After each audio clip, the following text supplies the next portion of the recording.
All right, everybody, welcome back to another episode of the Coffee Q&A, your daily dose of Coffee Q&A here on the onocoffee channel. I'm Jay, your host, and today we're here with these pies. So on Monday, we did an episode where my niece had picked up for me the the egg custard, leche flan, and ube cake, and she also stopped by the Jollibee because she loves Jollibee. And Jollibee, for me, is a chain of fast food restaurants originally from the Philippines, and they're really famous for their chicken joy, their fried chicken, as well as their burgers. Well, in the Philippines, they're famous for their burgers. The burgers in the Philippines are very popular, but the chicken's very, very popular. And actually, it's interesting because McDonald's is much smaller than Jollibee. Like Jollibee eclipses McDonald's in the Philippines. Like it's really kind of interesting to see that. But the nice thing about that, I brought these today because she brought these for me, and I decided to save them for you all because here's the thing about these pies. If you guys grew up in the United States, those of you who grew up in the United States, right? When we were younger, growing up in the United States, like in the 70s and the 80s, they had apple pies. And apple pies were just these molten, boiling liquid of like tongue-burning death. Why? And plus, it had this beautiful, crispy, flaky exterior. But why? Because they were fried, and these are fried. And we're going to get into that today. So how's it going? Hope you're doing well. Good to see all of you. Mom, how are you doing? Good to see you. So we've got these pies. We're going to have pie and coffee and explore these pies. Now, there's two different types of pies here. There is what they always have is their typical peach mango pie. And then they have this one, dessert pie, because they always have, not always, but sometimes they will have these other pies that are, seasonal pies. They just change every once in a while. And this time it's an ube pie. I think it's ube pie. I forgot. She told me what it was. I know it's ube. And then when I was heating them up, you can tell that there's ube in them. So it's like, okay, it must be ube something. Ube coconut, ube pandan. Who knows what it is? We're going to find out in a little while. But what I like about their pies is that they're fried, and so they have that crispy exterior. Russell, how are you doing? Good to see you. And it's just that, I don't know, there's a beautiful texture. And if you get McDonald's pies now that are baked, I don't even know how they are because I don't buy them. Because why would you buy that kind of nonsense, right? So I do believe that, while if you must eat bad food, you should eat food that you really like because, it's bad for you. So if McDonald's pies aren't as good as they used to be, why eat them, right? There's a reason. Like I'll go and buy like the king cone, the type that Good Humor has, the cheap cones at the frozen section of the grocery store. Once in a while, I'll buy them, just one, because, it's a taste of old. It's not great. It's not great ice cream. It's not great like quality, but man, it's just like that old flavor, right? But like I said, they have these boxes because they'll change them every once in a while. And they had one, and I can't remember what flavor it was, but there was one time I went there, and they had like this different flavor, and I was like, oh, that's really good. I had one while I was eating. I had one while I'll go because Jollibee for us is like an hour away in a place called Wheaton, Maryland. So I'll go there, and it's you only go there every once in a blue moon, so you're not there all the time. So when you go there, you're gonna like splurge just a little bit. So I'll buy like maybe a 2-piece meal and a pie, and then the one time I had this pie, I was like, oh God, that's good. So I went back inside. I was like, hey, I went back to the counter. Hey, I need like 6 pies, please, to take with me. And you do those things. But the problem with Jollibee is that, and if you're watching this, one of the things that tempers my purchasing is that it's wildly expensive. Like I feel like it's wildly expensive. Like if I go, see, this is part of the reason why I don't go to Jollibee that often, because if I go to Jollibee, then it's like I know my niece loves to have spaghetti, and she likes to eat a lot of the spaghetti. Like this girl, skinny as a rail, can finish so much spaghetti. You're like, what is the her mom's always like, yeah, she'll eat the large. Eat the large? The girl is like maybe extra small, and she wants to eat large. But anyway, so she'll eat that. My nephew will eat, chicken. My parents will eat chicken. My aunts will eat chicken. So everybody wants the chicken. So you end up leaving with 2 buckets of chicken, and the buckets are like $40 each. You're like, what? It's like crazy. I think the last time I was there, I spent like $100 on chicken and spaghetti. and it's like, well, that's crazy. So gone are the days of cheap food. And if you go to Manila, it's like super, super cheap. And I remember it being cheaper. Oh, it's always gonna be cheaper. And I didn't really like Jollibee when I was younger, right? Like I remember in the 90s, we go there, and to me, Jollibee was kind of this weird place that had this sweet kind of burger. Like the sauces on the burger were pretty sweet. They have this thing called Aloha Burger that has like a slice of canned pineapple in it. So to me, it was just odd. And then the spaghetti to me is kind of sweet, which is also kind of a weird statement because, here in America, in the United States, we have very sweet sauces for spaghetti here. Philippines is more so. But it wasn't until like 2018, I was in Manila, I was running a competition there, and my judges some of the judges came from Singapore, and they were like, I guess they were big Jollibee fans, right? They're like, hey, let's go get Jollibee. I was like, what?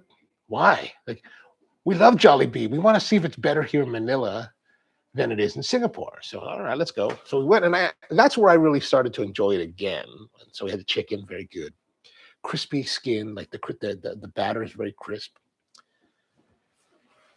And so I had it there, and I was like, oh, yeah, this is darn good. And they give you gravy, and you eat the gravy and all this with the rice. It's really quite a nice meal. And then I was curious because I was flying to LA after that. So I went to LA, and I was hanging out with my friends, Jason and Jerry. I was like, hey, man, let's go get Jollibee. He's like, what? Like, yeah, let's go try that. I want to see. I just had Jollibee Manila before I left. I want to see Jollibee America to see how good it is, and comparatively. Yeah, it's better in Manila. The flavor of the chicken is better. The flavor of the whole thing is better. But it's good. It's still good here. So worthwhile trying. If you get one close to you, it's worthwhile checking out. Bruce is with us. Was in Wheaton Sunday. Went to Ligaya's and said, "Ooh, Ligaya's. I have not been there." Instead of Jollibee's, I have not been. I've touched on this before. When you have a culture, everything's a little bit kind of like different.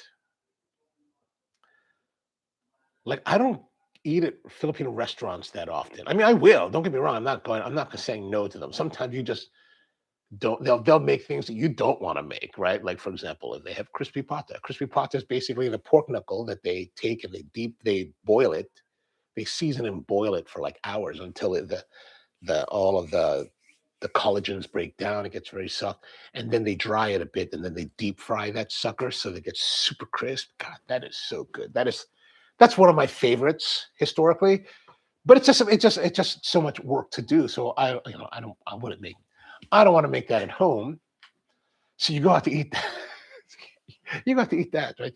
But let's say it's something like simple, like what we call daing na bangos, which is this particular type of freshwater fish, and it's a flat fish, and you just kind of like deep fry it. I mean, I guess I would. Maybe I'm about to eat that. I probably wouldn't cook that at home because fish it does have a smelliness to it, but it's really good, man. Like get that with the sauces, man. This is the problem. By the time I do the show, I haven't done breakfast. This is always my breakfast, right? This is always my breakfast. Malcolm's with us. What's going on, man? How are you doing? So, all right. So let's make. We have to make something to drink. So I was thinking. I still haven't fixed this silly Gen 2, which I'm just lazy to do. And I was thinking, well, we'll make more espresso drinks. But then it's like, well, I've been making Americanos now for like a week. Like it's getting a little bit. I don't mind drinking Americanos. Like I'm happy to drink more Americanos, right? Especially with pie. I was thinking, man, it must be getting a little bit boring to see just Americano all the time. So let's do something else. And then I was thinking, like, here's the crazy thing. Like, since I don't have an operating coffee shop at the moment, right? I'm just more in consulting and wholesale roasting. I was actually looking at the other channel, the Spro Coffee channel. And if you ever check it out, I don't know if you ever checked it out, but there's a channel called Spro Coffee here on YouTube. And that it kind of became like a repository of almost all of the recipes we used at Spro, right? Like there's videos on that channel that show you exactly how we make our drinks. Well, I guess of that era, right? In the late 2010s.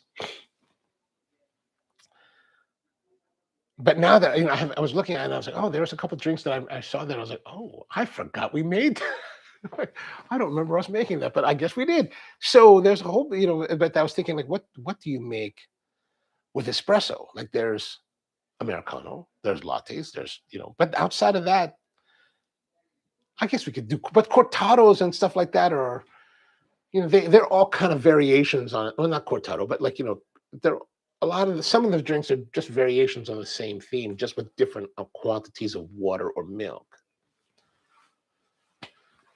Not terribly exciting sometimes in a visual perspective. Busa says, I totally get it. When you're used to eating something at home, you're less likely to go out to dinner to eat the same thing.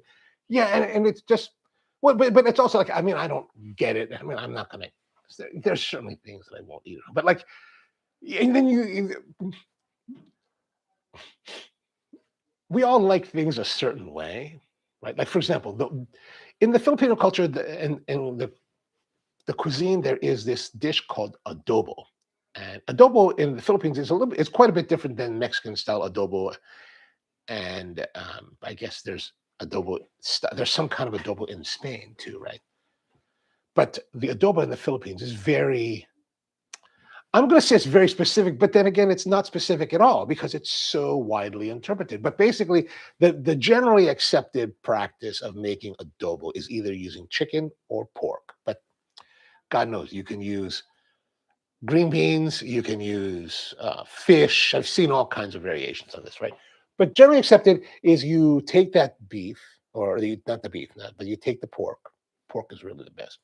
Take the pork, and then you basically stew it with soy sauce and vinegar with a little bit of whole black pepper and a bay leaf. That's it. That's the basic, generally accepted approach to making adobo. However, the way that it's done, the execution is vastly different as all the families that are available, right? They just all do it somewhat differently. And like, even my own personal taste for adobo have kind of changed over the years, right? Like there's the liquid, the sauce, what you say in what we call in Tagalog, is called sabaw, right? Sabaw.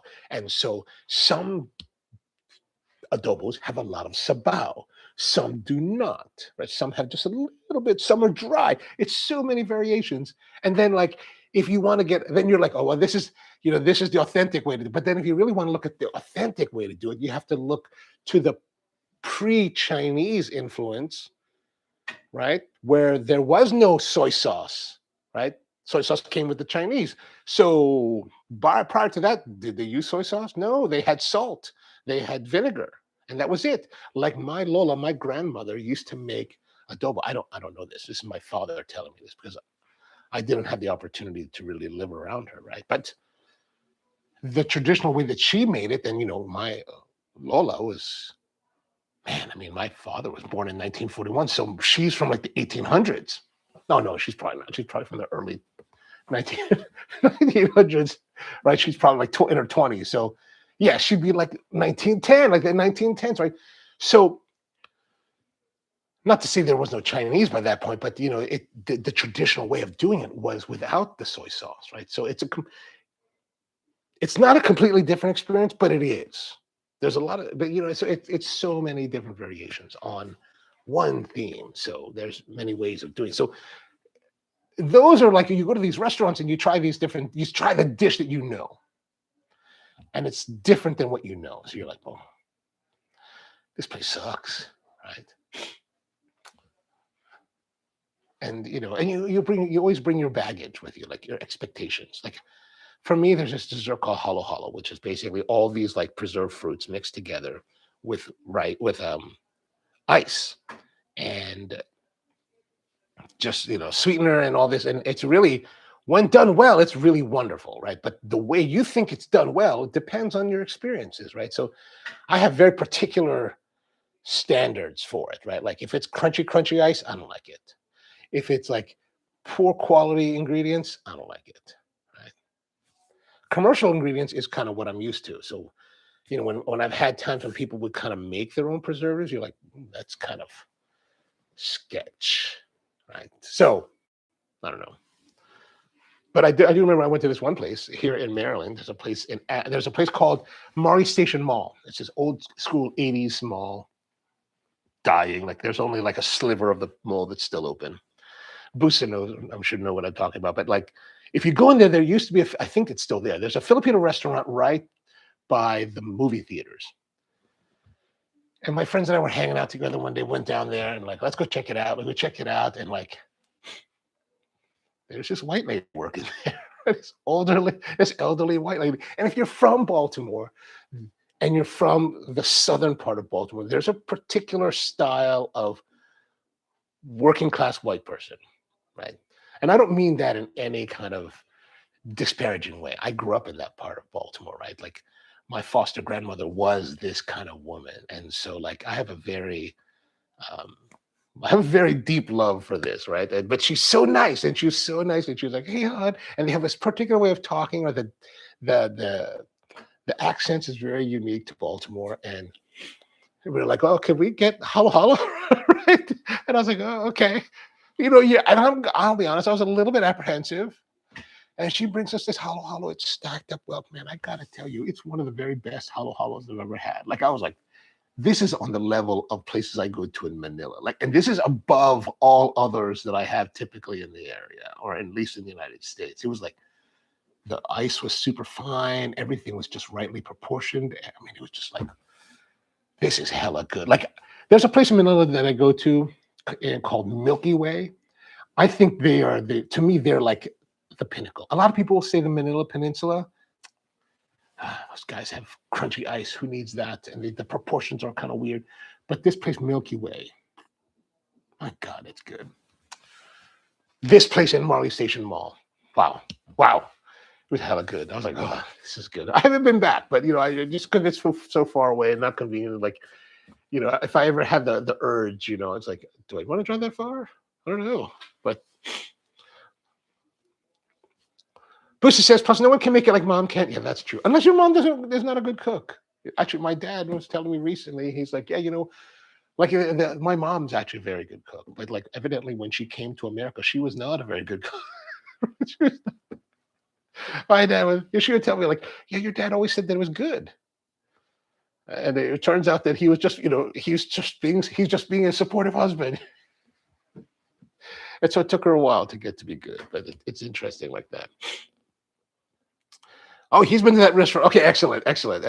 Man, that old white lady, man, I'm so loving her. Like, it's just like, wow, she made this great. She was so nice. She was so welcoming. She was so friendly. She was the only one at the time. And I was like, are you all by yourself? She's like, yeah, right now I'm all by myself. Like, oh, right on. Like, I said, yeah, and I even told her, I said, I gotta say, I think I even told her I was a little bit apprehensive, but I was like, this is some of the very best halo halo I've ever had. And she was like, why? I said, she said something like, because it's made with love. And I was like, hell yeah, that's so true. It's so true. I'm so with you on that. All right, let's go, because our pies are no longer warm. We want to have like warm apple pie, right? So let's make some coffee. We're gonna make some. How about we're gonna make some cappuccino? Mainly so that I can embarrass myself again, because I have such a difficult time with this machine trying to get milk. And part of that is I'm going to blame the machine. Part of that's the machine. The machine doesn't have enough oomph, right? But also a big part of that is that I'm not making milk drinks anywhere near the volume that I used to, right? Like let's say all the milk drinks that I've made have been on this show and have maybe been less than 20. I'm gonna guess 20 over the last. We closed Spro's location in 2021. 5 years, 20 drinks. You're not gonna be very good at it, right? You're not gonna be very good at it. So let's put some. Oh, well, that's not very clean. Okay, get that out of there. Looks like that was a little bit of coffee. So we're just going to pour some milk in here. This is grocery store milk. You could buy like super high quality milk and all this kind of fanciness. Like we really went down the rabbit hole of milk, just trying to buy like working with small producers and getting this beautiful Jersey cow that's, grass fed and all this thing is really lovely. You don't have to do that. It's not that important. It's important, but not necessarily. So we've got this amount of milk in here, just below the spout. I like to put it right below the spout. And that should give us enough milk to use this 6-ounce cup. And I'm also very big in I'm also stuck in the dogma of drinks, right? Like cappuccinos should only be 6 ounces. Like this is another hill that I'm ready to die on, right? Australians don't know Americanos, and cappuccinos should only be 6 ounces, right? Why am I willing to die on this? I don't know, but that's just kind of how it goes, right? So, but I do believe in that old power of thirds, right? So the idea behind the traditional cappuccino is that a third of espresso, a third milk, and a third of foam. Do we need to be so dogmatic in 2026? Not really. You don't have to be. You can make it however you want. It's just not going to be cappuccino, right? Okay, so let us make the coffee. Here we go. Let me just bring this around here. All right, so we've got our stuff set up. Let's make sure that of course, as always, we want to make sure that our basket is nice and clean and dry. And if you want to, you can also do a little bit of wiping on your screen. Oh, look, there's a little bit of dirt there. So you can always wipe it off. And if you have the brush, you can always shove it in there and scratch it around. Okay, good. Now we're going to flush just to make sure to see how if it's any bubbling. You can hear that sizzle, right?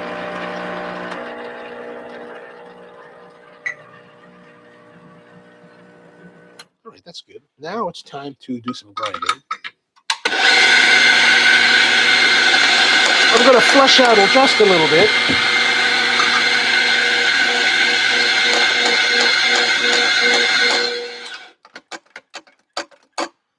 All right.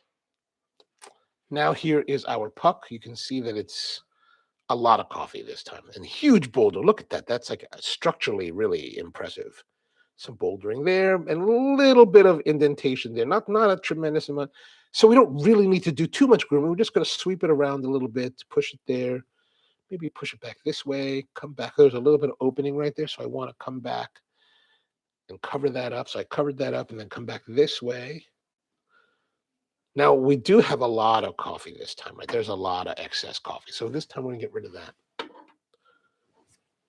Now, I don't know if you noticed, but when I swipe it off, I'm actually, and when I'm swiping it as well as when I'm doing this distribution, my finger's actually like this. Maybe not, but it always has a curve to it.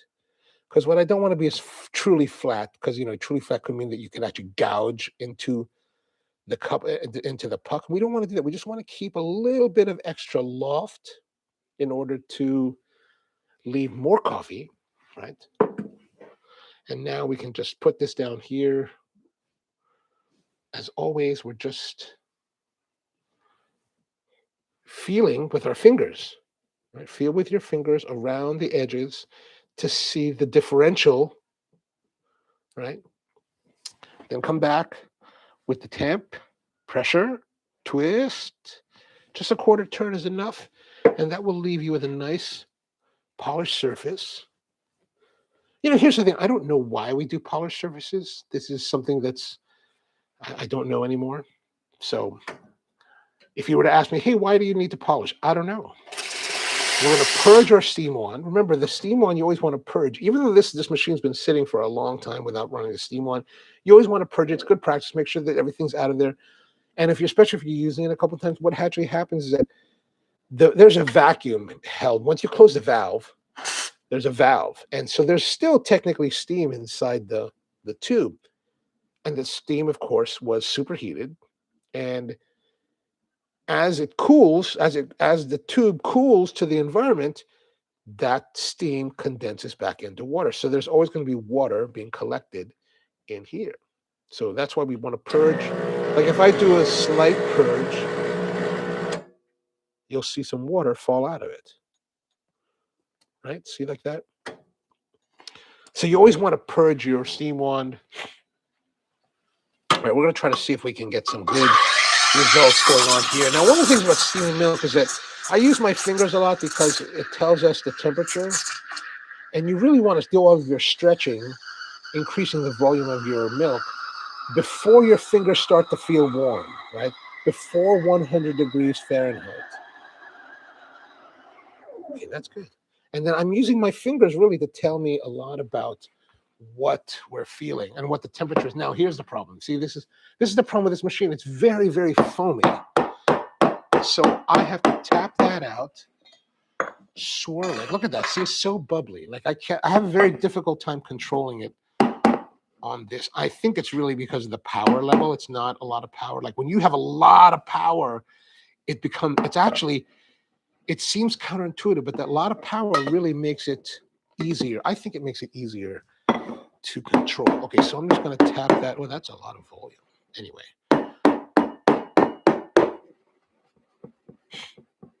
Oh, I probably should have pulled the shot of espresso, right? I did not pull the shot. Let's go back and pull our shot.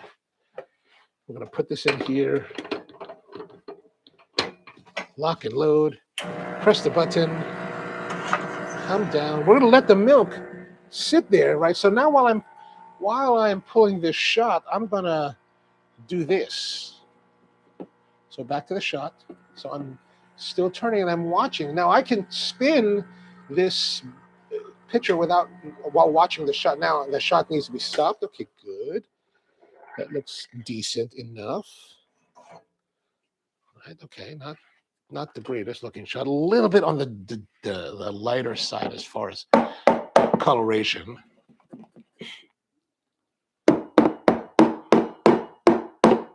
Now, why did I transfer it? I transferred it between the pitchers so that it could be reincorporated.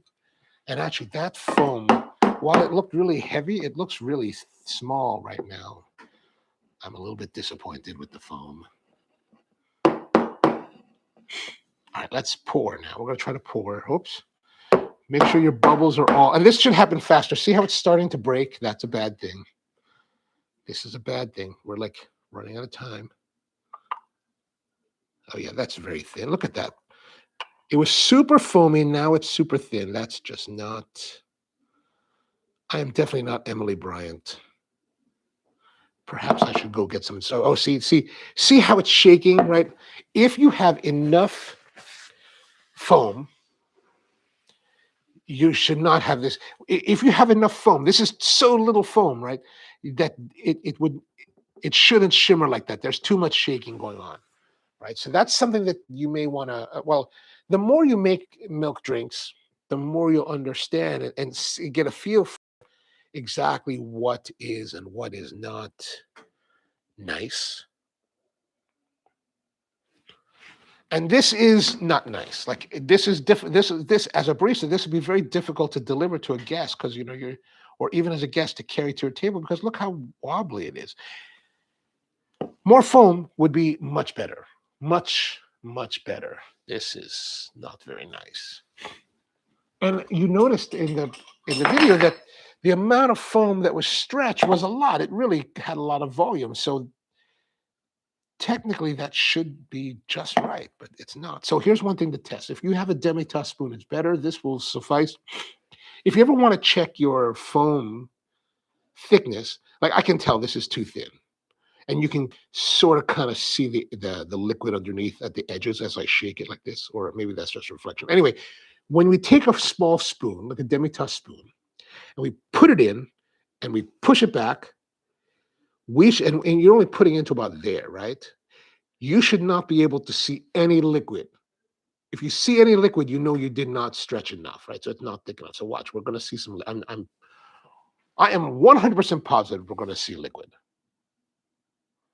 See, look at that. It's just right there. Look at that. It's super thin. Ah, that's rubbish. That's rubbish. Rubbish. This is rubbish. This is just latte. It's not. Yeah, it's all right. It's all right. Could be a lot better. Suppose it should be a lot better. It's the machine. It's the machine. I tell you, it's the machine. It's always the machine. When it comes to my making of drinks, it's always the machine. It's always problems with technology failing me because my technique is impeccable, right? Okay, so let's go now to our pie. So the peach mango pie is what is the ubiquitous. This is what you always have here. So, look at this. It's got that nice crispiness. Right, look at that, crispy, flaky. Okay, let's take our knife and let's cut it open.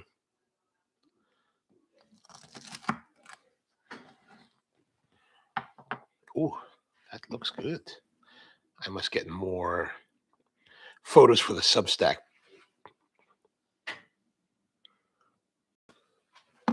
Okay, so flaky, look at that, flaky.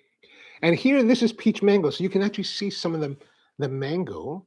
Right, there's some mango. And that yellow stuff is the mango. Man, that looks, and in the field,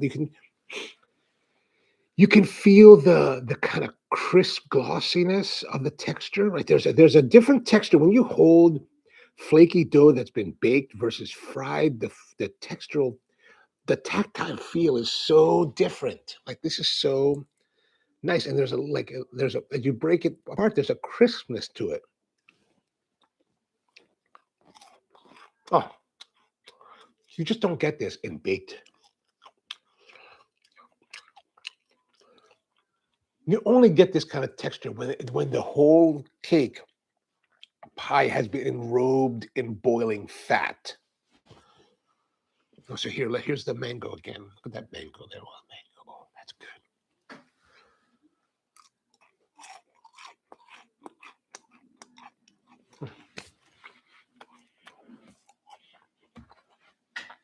If you have a Jollibee, you should go run and get some.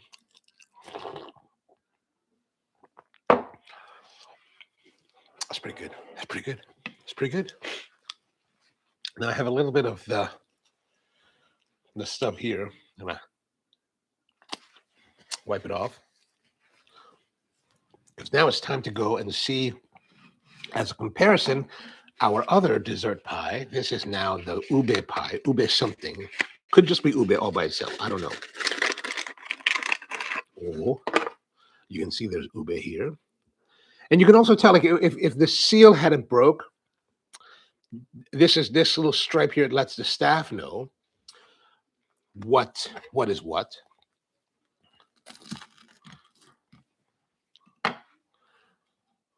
Okay, another time for another.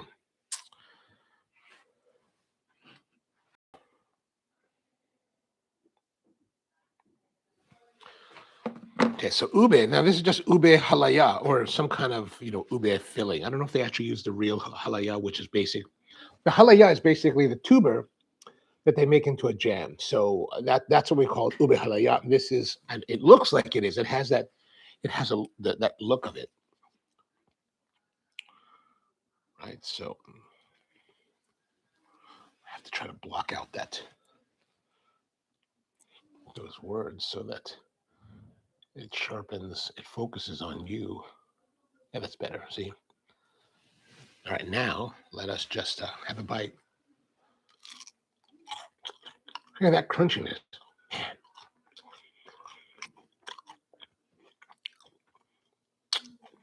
Yeah, I think it's just straight up ube. Oh, that works too. I have some coffee.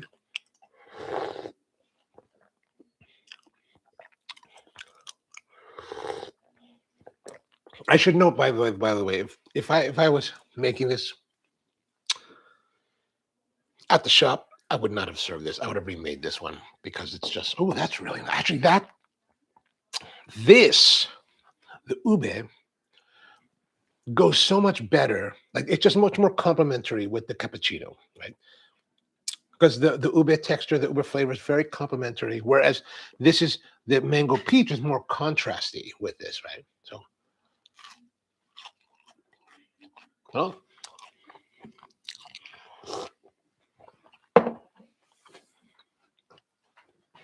yeah,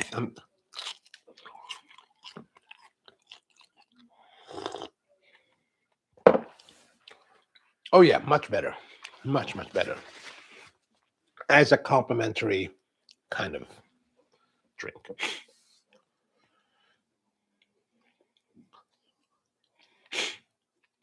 Try it again. We have to. All right, we'll do one more. We'll do one more. Why not? Why not? We have time. Let me just go back. Now, the problem is I have to reset everything and get that all together. So let's go back here and have a look at our, some of the things that we need to look at, right? So let's see how our shot was pretty good. Good compaction. It looks a little bit wetter than it normally does. Did we stop it at the right moment? We stopped at a good spot. That's good. So now it's just time to go and reset everything. I like to have a separate towel for my steam wand because the steam wand gets crusty, right? This is just one use. You can see it's already got crusted over. Now, normally in cafe practice, I would have this at the ready. Typically, it's on the right side of the machine, and I'm using the right side wand. But here, I would have it. And then I would just come over and quickly hit it. Now, the problem is that this has been sitting that whole time that I've been talking. So I got to wet the towel just a little bit more so that I can really rehydrate the dried liquid milk and wipe it off, right? That's really important. You really want to do this every time you use your steam wand, right? Because you just want to make sure it's nice, clean. And when I'm holding it, like if I have a towel, I'll have it folded up, right? And you don't have to do this, but this might be something to consider. Or usually it's on the right side, so it's my right hand that usually does it. I will hold it like this, right? And I will stroke it, right? There's no other way to really to say that. I'll do this a couple times. As I'm doing, I'm also rotating so that this way I get to wipe all around the shaft, right? So go all the way around. And then you come down. And my final thing is to roll. I actually roll my thumb against the tip as it comes. So do this a couple times. So it's really fast. And then you come over and then I'm actually pressuring here with my thumb.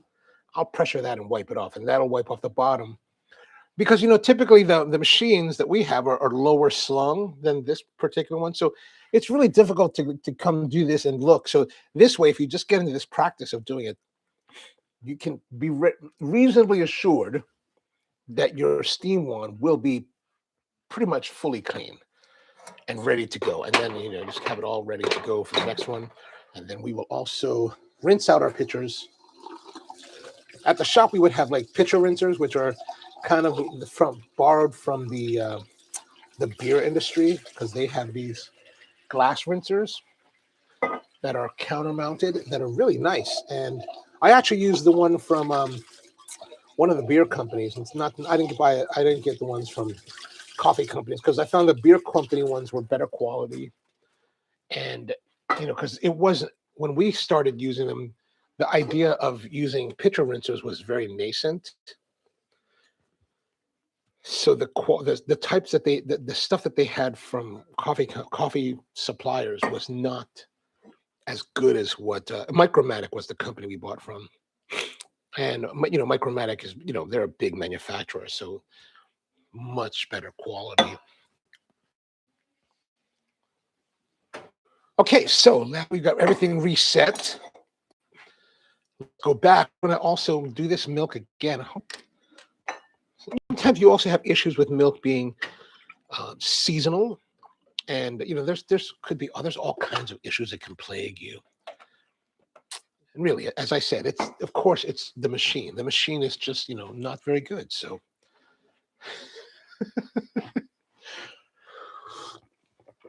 actually, the flavor of this is pretty decent. Like I'm kind of sad that I'm tossing it out because in order to make way for another shot, but we're making way for another shot because this time we're going to try to put all together.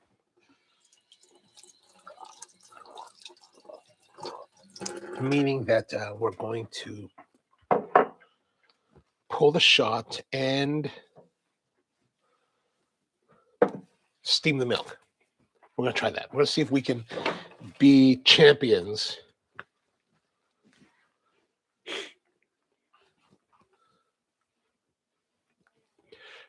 Paige asks, I kissed it, but where are those pies from? They're from a place called, missed it. They're a place from Jollibee here in Wheaton. They're a growing national chain of fast food restaurants based in the Philippines, or from the Philippines.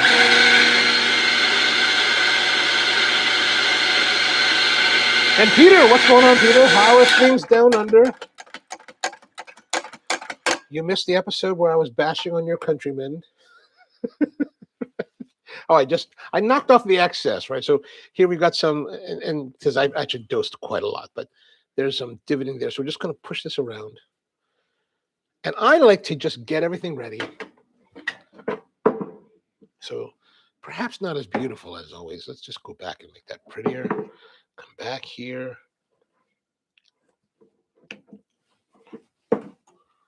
Make sure we flush. Good. Lock and load. And then brew. And then now we steam. Purge that a little bit. And then roll.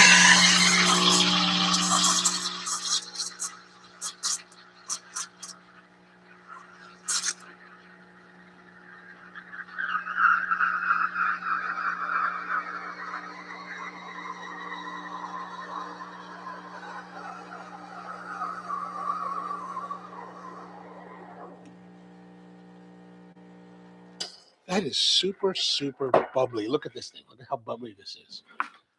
I don't know. That's not normal. I think there's something about the milk. And then the shot looks pretty good.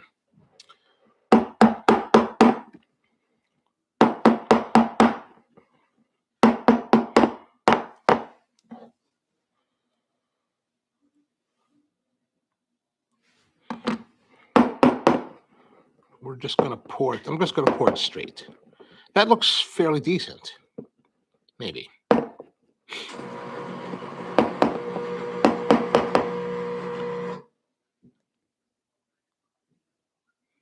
Oh, that's better.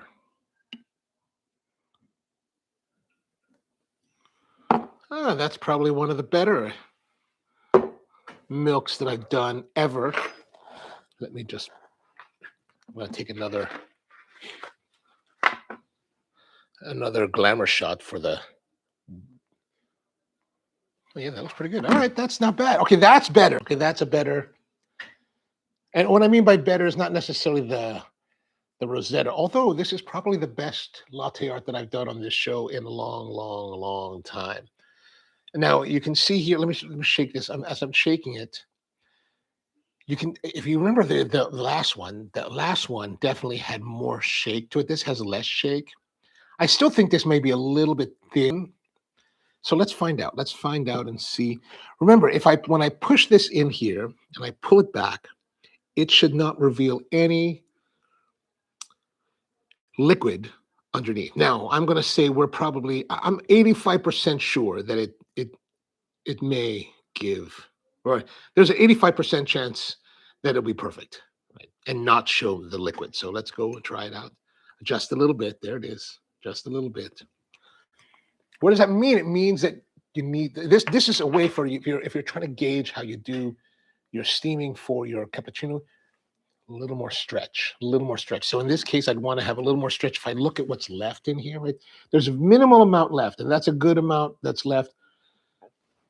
If you're a coffee shop operator, less would be better, but this is good as far as the amount of milk liquid that's left remaining. But you can see here, it's just as thin. So we didn't leave, we had good mixture of the foam and milk and poured it well. So there's nothing really, because sometimes if you pour too shallow, right?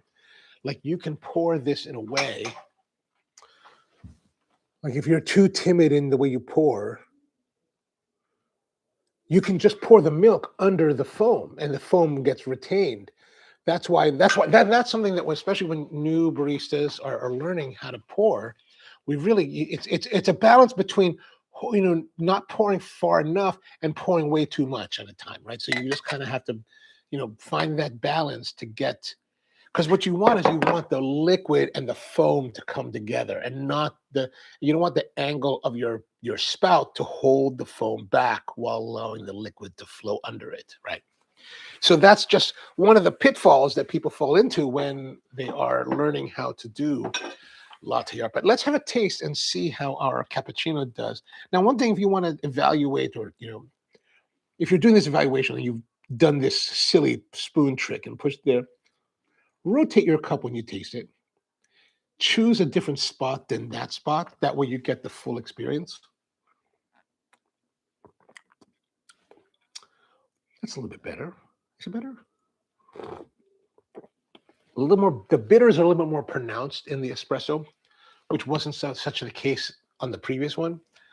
I actually think I like the other one better. Flavor-wise, right? Peter says, don't get... Okay. Paige says, I still suck at espresso latte art. I've gotten pretty good at matcha latte. Oh, nice. I think that, like, if you want to practice, like, your latte art, or at least your steaming, like, because I think a lot of it has to do with the quality of the foam that you produce while steaming. And mainly that is, and I think the one way to practice with that is if you want to take your pitcher, right? So let's say you take your pitcher and you take some cold water, you put the cold water like you would milk, and you add 1 drop of dish soap. And then you steam it. That will actually simulate the texture and quality of your milk. So you can use that as a practice method. And that you just put more water, drop a dish soap. Okay, don't like that. And then you can learn how to control the amount of air that you're using to inject with the nozzle.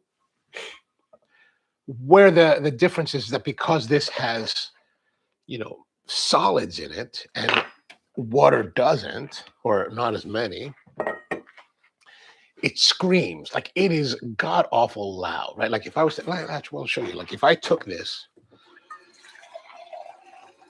so I'm putting some water in here, and I just put some regular old water, right, just like that. We can even do the dish soap. We'll even do the dish soap thing, right? So that you can take your Dawn. I have Palmolive, right? Palmolive. It doesn't matter, right? 1 drop. Okay, 1 drop. And now we will take this, and unfortunately I don't have a camera to show you this from, but I can take this, put this in here, and I will steam, and it will scream. It's going to scream. So I'm going to put all the way deep to get that rotation. Like, that's what I want. I want the rotation, and I want to, like, with the exposure of the nozzle to the air to create the foam, right? And that will...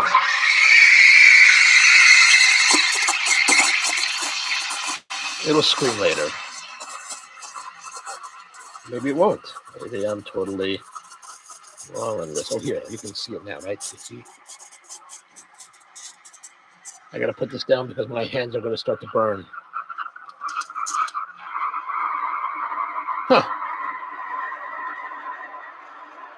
Okay, now that we've got the hotter part, we're just going to deep it. Oh, there we go. See, it's a little bit louder, not terribly louder. I've actually never done this on this machine. On the Lamrazzocos, it's very, very screamy. Okay, so if you look here, look at that. This is actually a little bit thick, but it's a good way to practice your steaming for relatively cheaper than having to buy $5 gallons of milk and burn those, nonstop. And this is something you could just do nonstop, just right. Peter says, I bash Americano drinkers that don't understand a long black is just an upside down, down under. Like the Coriolis effect. Now you see, man, like, you Aussie guys are always using these words. Like, I'm American, man. He's trying to be all like fancy. Coriolis effect. Okay, let me look it up. I'm going to look it up now so that I'm not going to sit here and pretend that, oh yeah, the Coriolis effect. Yeah, exactly.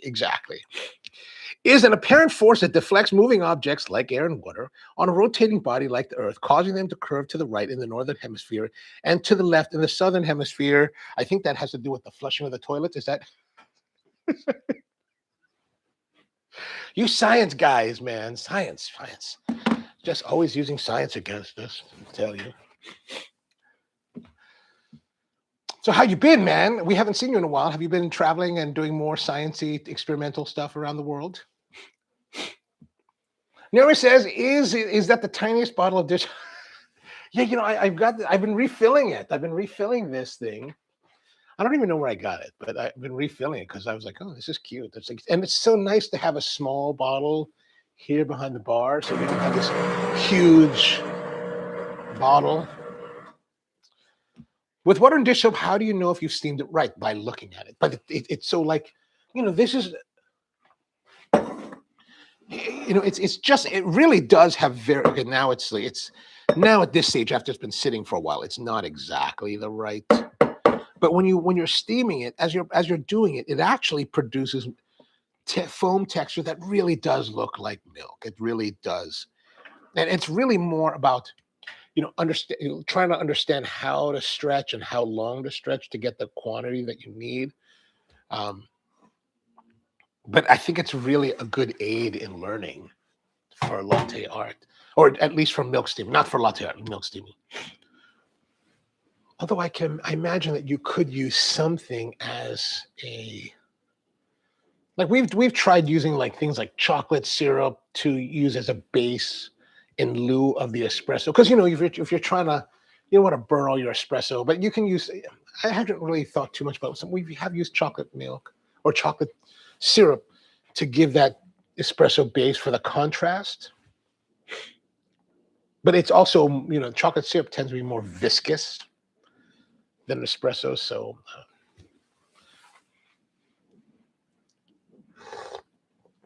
Sadly, the only other way to do it is practice, spending money on that.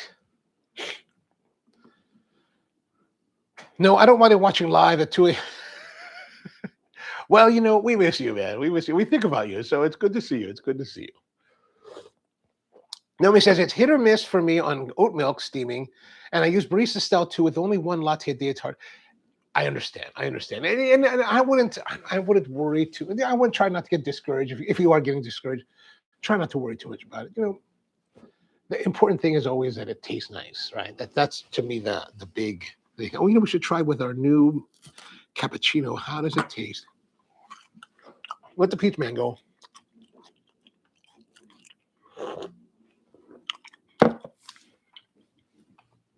It's all right.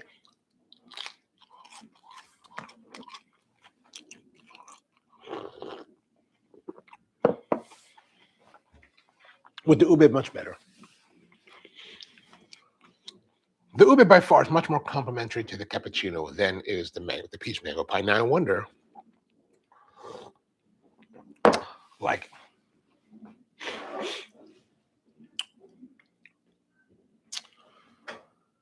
now I wonder how like coffee would be, right? Well, we should try it.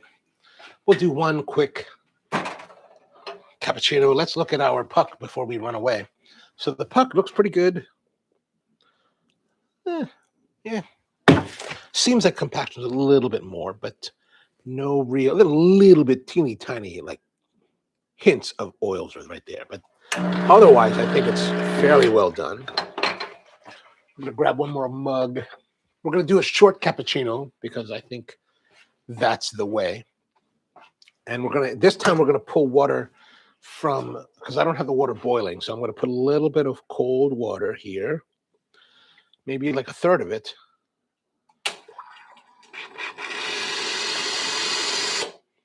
That'll give us probably not enough. And then we'll do one quick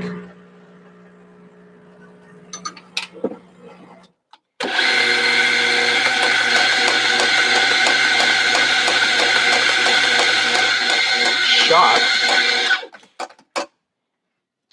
A little bit high.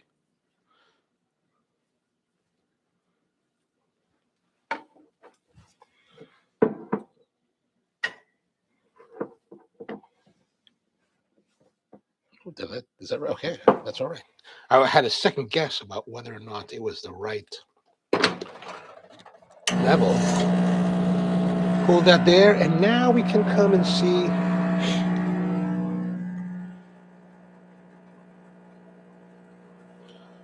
Will it float? This is always a question for me. Like, will it float? It's not floating. It's floating a little bit. We're running out of shot. This is terrible. I'm very stressed. Well, yeah, that's not very nice. That did not turn out well. Huh. We've had nice shots until now. Look at that. Terrible.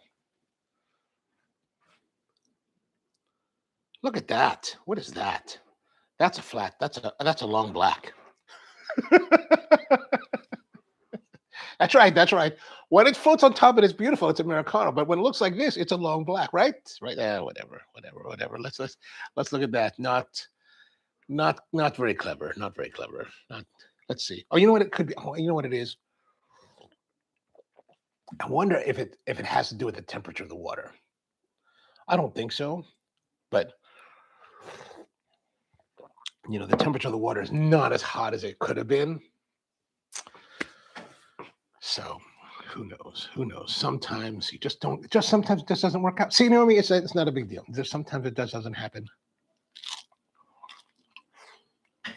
At least the pie crust is super crunchy. Mm.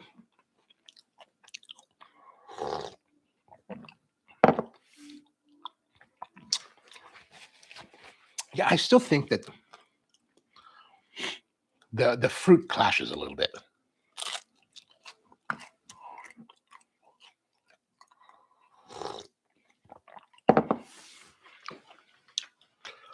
It's better, but I think really the winning combination though is the ube pie and the cappuccino.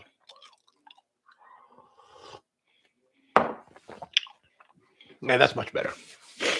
Much better. Naomi says everything is more better with ube. That is true. That is true. Paige says salted ube ice cream at the Little Man in Denver. Oh my gosh, that sounds crazy. Salted ube ice cream. I'm gonna have to look that up. What if they ship? All right, let's see. Not bad.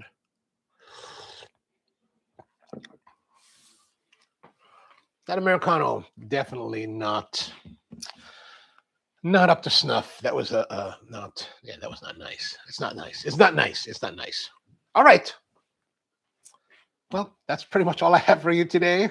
Thank you very much for hanging out with me as always. Good to see all of you, especially you, Peter, man. It's been a while. It's been a while. But back again tomorrow with more of the coffee Q&A. So, yeah, hope you have a great one and see you next time.